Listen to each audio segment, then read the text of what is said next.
Assalamu alaikum wa rahmatullahi ta'ala wa barakatuhu.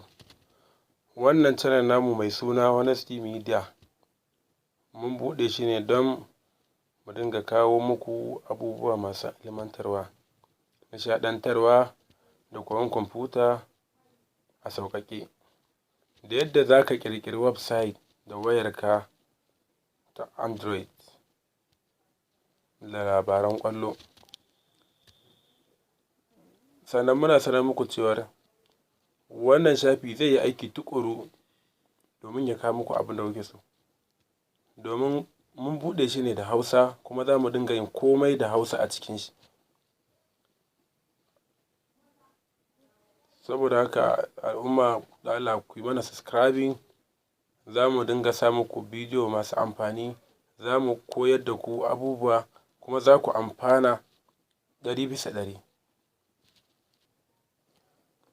Kuma sannan abin da za mu fara koyarwa shi ne yadda za ka ƙirƙiri website ka zama web builder. So mun yi tunanin hakan ne domin mu tayar da al'ummar mu tsaye ko kuma mu tunatar da su cewar harkar intanet yanzu ta yi nisan da mu, an bar mu a baya, saboda tana daga cikin manya-manyan hanyoyin da ake samun kuɗi a halin yanzu. Shi wannan harkar creating website, in ka ƙirƙiri website ka zama web builder ko web developer, to za a dinga biyan ka ne, manya-manyan kamfanoni za su dinga biyan ka domin ka yi musu website.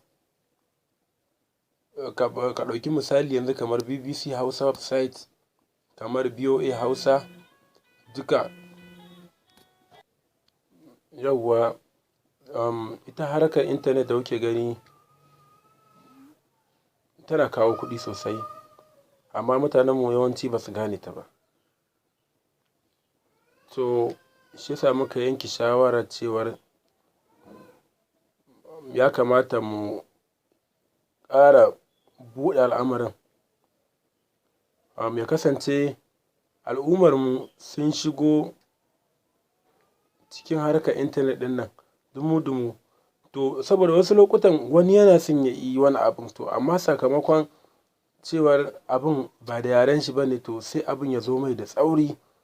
Shi yasa muka yanke hukuncin cewar to bari mu kawo sabuwar shawara, ya kasance mu yi abin da Hausa domin al'ummarmu su ƙara wayewa da al'amarin, su fahimci yadda al'amarin yake gaba ɗaya. Kun ga kamar yadda na gaya muku, shafin BBC Hausa, shafin BOA, shafin Facebook, YouTube, Google yanzu a duniya shahararru ne, kuma kusan mai Facebook kaga yana cikin sahun manya-manyan masu kuɗi, kuma wannan Facebook ɗin da shi kaɗai ya dogara, kuma shi ne hanyar samun kuɗin shi saboda tallace-tallace da sauransu.